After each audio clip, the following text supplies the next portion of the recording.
Hello friends, once again most welcome. मैं हूं आपका दोस्त प्रकाश। हार्दिक अभिनंदन है आपका ISRS गुरुकुल के इस चैनल पर। तो फ्रेंड्स, जैसा कि आप लोग जानते हैं कि अपन डिस्कस कर रहे हैं इस बार का जो RS मेंस का पेपर हुआ है उसमें कौन कौन से क्वेश्चंस थे और एग्जैक्टली उनका आंसर क्या होना चाहिए था। तो अभी ये आज तीसरा वीडियो है, इसके बाद में ये सीक्वेंस चलती रहेगी। लगभग 300 350 वीडियो बनेंगे। तो बढ़ने से पहले मैं बता दूं कि जो लोग रियल में RS एस्पिरेंट्स हैं वो लोग मेरा टेलीग्राम चैनल ज्वाइन कर सकते हैं। और टेलीग्राम चैनल ज्वाइन करने से पहले आप लोग मुझे इस नंबर पर 9950496952 इस नंबर पर डायरेक्टली व्हाट्सएप कर सकते हैं। और फ़ायदा क्या है इस नंबर से जुड़ने के? इस नंबर से जुड़ने से फ़ायदे ये हैं कि मैं हर संडे एक RS प्री का टेस्ट लेता हूँ और एक RS मेंस के लिए टेस्ट ले रहा हूँ। प्रीलिम्स की टेस्ट सीरीज बिल्कुल फ्री है। इसका शेड्यूल हर मंडे को मिल जाता है कि अगले संडे को कौन सा टेस्ट है। मेंस एग्जाम के लिए only 200 rupees per month fees रखी गई है, जिसमें अभी जो अपना संडे है इस संडे को मैं कंप्लीट मैनेजमेंट का टेस्ट लेने वाला हूँ। सिस्टमेटिक टेस्ट होगा, डिस्कशन होगा, बाइलिंगुअल होगा, हिंदी में इंग्लिश में दोनों में मिलेंगे पेपर आपको। और सॉल्यूशन भी दोनों में मॉडल आंसर्स भेजे जाएंगे। तो ये सब कुछ केवल 200 रुपीज़ की बात है मित्रों। और अगर आपको ये भी ज़्यादा लगते हैं तो आप 10,000 की कहीं और ज्वाइन कर सकते हैं, आपकी इच्छा है। बाकी एक बार क्वालिटी ज़रूर देखें। और मैं हूं Prakash, UPSC interview face and 3 times RS mains experience. अभी मेंस दिया है, आई होप इस बार पॉजिटिव रिजल्ट आएगा। और अन अकेडमी पर पिछले 3 सालों से मैंने पढ़ाया है और अभी जस्ट मैंने अन अकेडमी लीव की है ड्यू टू कुछ कारण हो जाते हैं, प्राइवेट सेक्टर है आपको पता है। तो बात समझ में आ चुकी है। कंप्लीट कोर्स में करवाने वाला हूँ और जल्द ही अपनी एप्लीकेशन आने वाली है जिसमें हम RS मेंस के सारे सब कुछ कोर्सेज आपको प्रोवाइड करवाएंगे बिल्कुल नॉमिनल फीस में। और क्वालिटी चेक करनी हो तो आप अन अकेडमी के अगर सब्सक्राइबर हैं तो मेरे कोर्सेज वहाँ पढ़े हैं कई सारे, वो आप कोर्सेज देख सकते हैं और बाइलिंगुअल कोर्सेज हैं। तो friends, let's start the class. 1 2 and 3। बोलो राम सा पीर की जय हो। Come on. ये था क्वेश्चन नंबर 3, पेपर 1 की बात कर रहा हूं मैं, RS मेंस एग्जाम। क्वेश्चन था डिस्क्राइब द सुहरावर्दी सूफी सिलसिला और द सुहरावर्दी सूफी सिलसिले का वर्णन कीजिए। तो मैं आपको पहले छोटी मोटी बातें बता दूं कि ये क्या चीज़ है और उसके बाद में अपन डिस्कस कर लेंगे कि करना क्या है। तो देखिए भारत में अगर अपन बात करते हैं सूफी सिलसिले की तो आपको पता होगा कि जो अपना मिडिवल एरा है, मध्यकालीन भारतीय इतिहास, उसमें सूफीज्म और भक्तिज्म, सूफी धारा और भक्ति धारा दोनों आई थी। तो सूफी रहस्यवादी एक रहस्यवादी विचारधारा थी और इसमें कई प्रकार के अलग अलग सेक्ट्स थे, संप्रदाय थे। जैसे चिश्ती थे, सुहरावर्दी थे, इसके साथ साथ नक्शबंदी थे, फिरदौसी थे, कई प्रकार के अलग अलग टाइप्स थे। और सबसे पहली कमेंट सेक्शन में बताइएगा कि सूफी विचारधारा का पहला संप्रदाय, पहला सेक्ट कौन सा था जो भारत में आया था और कब आया था। आपको अच्छी तरह से पता है कि वो कब आया था। नाम मैं बता देता हूँ, मोइनुद्दीन। पीछे क्या मुझे नहीं पता है। तो वो सिलसिला भारत में पहला सिलसिला था। कमेंट सेक्शन में जरूर बताइएगा। तो फ्रेंड्स, यहाँ पर बात की जा रही है सूफी सिलसिले की। तो फर्स्ट ऑफ ऑल मित्रों, सूफी सिलसिला ये अगर आप आंसर लिखते और छोटा सा अगर मैप ड्रॉ कर देते तो सोने पे सुहागा था। वैसे ज़रूरत नहीं है इन क्वेश्चंस में मैप की। ये जो जगह है फ्रेंड्स आपकी, भारत का उत्तरी पश्चिमी भाग, जिसमें अभी अगर अपन बात करें तो अफगानिस्तान और पाकिस्तान वाला एरिया, मुल्तान है आपका, पंजाब है, सिंध है, इंडिया के रेस्पेक्टिव में ये सूफी सिलसिला, सुहरावर्दी सिलसिला यहाँ पर शुरू हुआ था। लेकिन रियल में अगर सुहरावर्दी सिलसिले की मैं बात करूं तो ये स्टार्ट हुआ था फ्रेंड्स आपका इराक वाले एरिया में, जिसे अपन बगदाद कहते हैं। यहाँ एक व्यक्ति था जिसका नाम था सिहाबुद्दीन सुहरावर्दी। सिहाबुद्दीन सुहरावर्दी, नाम ही देखो सुहरावर्दी। तो सिहाबुद्दीन सुहरावर्दी ने बगदाद, इराक में इस सेक्ट की स्थापना की थी। धीरे धीरे इसका एक्सपांड हुआ, इंडिया की तरफ भी आया। और भारत में एक व्यक्ति था जकारिया, याद रखना, बहाउद्दीन जकारिया।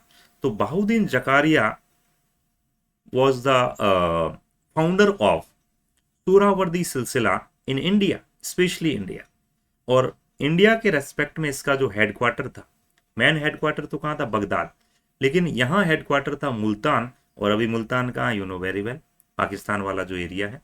और पंजाब और सिंध, देखिए पंजाब इंडिया में भी है और पंजाब यहाँ पाकिस्तान में भी है। सिंध वाला प्रोविंस पूरा का पूरा, और ये मुल्तान वाला एरिया। तो ये जो एरिया था, यहाँ पर ये संप्रदाय आपका फैलना स्टार्ट हुआ। तो दो नाम अगर आप लिख देते मेंस में, वैसे इतना याद नहीं आता, कहने की बात अलग है, लेकिन फिर भी अगर आपने आसपास में कुछ जकारिया भी लिखा है तो अभी काम चल जाएगा। Shihabuddin Suhrawardi, main founder Baghdad में। इंडिया में बहाउद्दीन जकारिया, हेडक्वार्टर मुल्तान। और इसका एक्सपेंशन पंजाब और सिंध में भी हुआ। ये चीज तो लिखनी थी। अभी मैं थोड़ा सा इसका हिस्टोरिकल बैकग्राउंड भी बता दूं। देखिए 1192-93 में, 1192-93 में आपको पता होगा तराइन के कुछ बैटल्स हुए थे, मोहम्मद गोरी वर्सेस पृथ्वीराज चौहान, याद होगा। तो इन बैटल्स के दौरान हमने देखा कि फर्स्ट बैटल पृथ्वीराज चौहान जीते, सेकंड बैटल मोहम्मद गोरी जीत गए। तो मोहम्मद गोरी जब पृथ्वीराज चौहान को सत्ता से हटा देते हैं और खुद दिल्ली के रूलर बनते हैं, तो मोहम्मद गोरी के तो कोई बच्चा था नहीं। तो मोहम्मद गोरी तो उनकी डेथ हो जाती है। गोरी की डेथ के बाद में मोहम्मद गोरी का जो साम्राज्य था, वो पूरा का पूरा एम्पायर 3 लोगों में बांट दिया जाता है।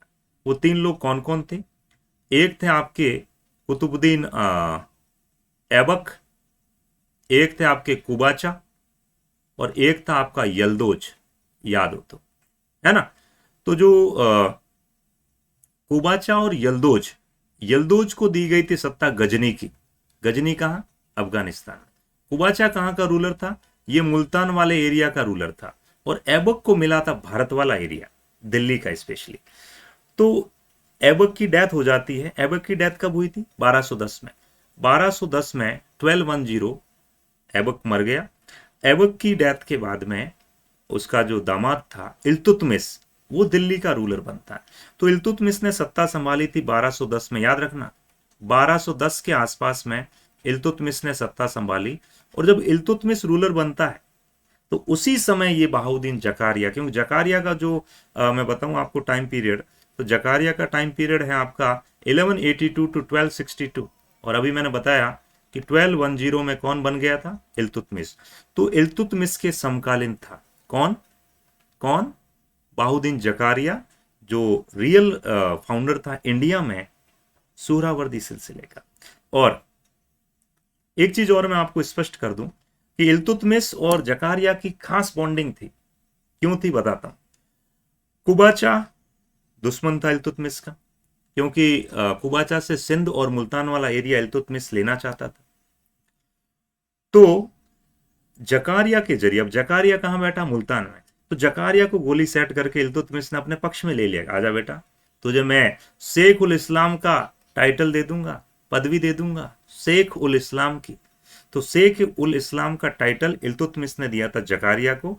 और उसके बाद में जकारिया ने खुलेआम कुबाचा की निंदा की थी, कुबाचा को क्रिटिसाइज किया, और कुबाचा से फिर युद्ध होता है इसका, इल्तुतमिश का बैटल हुआ। और उस बैटल में इल्तुतमिश ने बजीर बजा दी भाई साहब। और इस तरीके से जकारिया का भी मेन रोल था भारत में सुहरावर्दी सिलसिले में, और साथ ही इल्तुतमिश को सत्ता दिलवाने में। एंड सेकंड थिंग, इसी सुहरावर्दी सिलसिले का एक व्यक्ति हुआ था रुकनुद्दीन, और उसने भारत में फिरदौसी सिलसिला, बिल्कुल फिरदौसी सिलसिला, जो पूर्वी भारत में वेस्ट बंगाल एंड बिहार वाला जो एरिया है, ओडिशा वाला एरिया, तो इसमें पहले मुस्लिम संप्रदाय नहीं था। तो वेस्ट बंगाल में मुस्लिम धर्म की जो उसका एक्सपांड करने में मेन भूमिका किसकी थी? रुकनुद्दीन की। और इन्होंने जो सेक्ट अप्लाई किया था उसका नाम था फिरदौसी सिलसिला। तो ये पूरा का पूरा सुहरावर्दी सिलसिला था। थोड़ा बहुत भी अगर आसपास लिखते तो 2 में से डैट नंबर तो पक्का ही मिल जाएगा। बाकी तो देखो आरपीएससी देवी है, कुछ भी कर सकती है, नारियल चढ़ाते रहना time to time. And one more thing, आपका एक क्वेश्चन है मेंस जो तैयारी कर रहे हैं, मैं दे देता हूं कि डिफरेंस बिटवीन, आपको 50 वर्ष में डिफरेंस बिटवीन चिश्ती सिलसिला एंड सूहरावर्दी सिलसिला, आपको कोई 5 डिफरेंस लिखना है। चिश्ती संप्रदाय और सूहरावर्दी संप्रदाय में क्या अंतर था, ये कल मैं डिस्कस करूंगा, कल जब वीडियो आएगा। इंपॉर्टेंट क्वेश्चन है मेंस पर्सपेक्टिव से, Chishti versus सूहरावर्दी।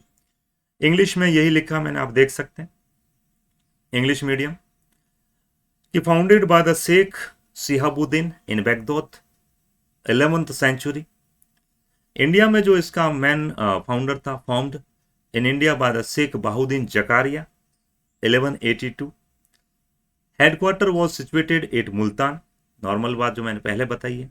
And Zakariya was the contemporary to Iltutmish, Iltutmish का समकालीन था। And Zakariya also accepted the state patronage, इसका मतलब क्या था बताऊंगा अभी। And Ruknuddin spread out the eastern India, for example West Bengal and Bihar. देखिए जो चिश्ती संप्रदाय था, मोइनुद्दीन चिश्ती वाला, उन्होंने कभी भी पैसा इकट्ठा करने में ध्यान नहीं दिया, राजपाट वैभव सुख संपदा इसमें कोई ध्यान नहीं दिया, एकदम मदमस्त, बस खाओ पियो मौज मनाओ।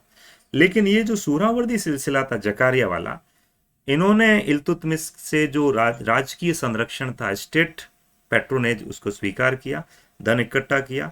इवन दैट यहाँ तो ये भी था कि अमीर लोग ऊपर बैठेंगे, गरीब लोग नीचे बैठेंगे। तो चिश्ती और सूफी में, चिश्ती और सूहरावर्दी में एक डिफरेंस मैंने बता दिया कि इनमें जो इकोनॉमिकल डिस्पैरिटी थी, आर्थिक रूप से भेदभाव था। चिश्ती जो है वो आपका इक्वलिटी पर बेसिस था, जबकि ये इक्वलिटी पे बेसिस नहीं था। यहाँ अमीर गरीब का भेद था, और ये लोग एक तरह से राजाओं के पक्षधर बन गए थे, और राजाओं से इन्होंने राज की संरक्षण और पैसा भी लिया था। तो इस तरीके से फ्रेंड्स इस क्वेश्चन का आंसर मैंने डिटेल से बता दिया है। और बाकी आप लास्ट में यही कहूँगा, देखिए अगर वीडियो अच्छा लगे तो, कोई मैं रिक्वेस्ट नहीं कर रहा हूँ, अगर अच्छा लगे तो शेयर कर देना, क्योंकि मेरा भी इनिशियल फेज है और मुझे कुछ बड़ा तो करना ही है लाइफ में। तो मैं भी चाहता हूँ कि मैं RS मेंस तो इस बार क्रैक होना ही है, डेफिनेटली होगा। किंग बनने के साथ साथ मैं किंग मेकर भी बनूं, और इस प्लेटफॉर्म को मैं बहुत ऊंचाइयों पर ले जाना चाहता हूं। उसके लिए मुझे आपका इनिशियल सपोर्ट चाहिए, बाकी रुकता नहीं हूं मैं, इतना मैं कह देता हूं। चलेंगे अपन साथ साथ में, और आपकी जो भी प्रॉब्लम्स है उसको अपन सॉल्व आउट करेंगे। और बाकी चैनल को सब्सक्राइब कर लेना, और अच्छा लगे तो आगे शेयर भी कर देना। और टेस्ट सीरीज अगर लेनी हो मेंस की, 200 रुपये फीस है, नॉर्मल बात यार, कोई बड़ी बात भी नहीं, वो भी पूरे 1 महीने की। उसमें 4 आपको प्री के टेस्ट मिलते हैं मंथली, वो तो फ्री है, और 4 आपको मेंस के टेस्ट मिलेंगे माखन की तरह चमचमाट करते हुए। तो फिर देर किस बात की, कर लो ज्वाइन और आ जाओ धमाकेदार, मात्र 200 रुपये, बाकी आपकी इच्छा है। ओके फ्रेंड्स, मिलेंगे अगले वीडियो में। Thank you so much. Telegram channel का लिंक मैं डाल दूंगा, उसको भी आप ज्वाइन कर लेना। Bye, take care.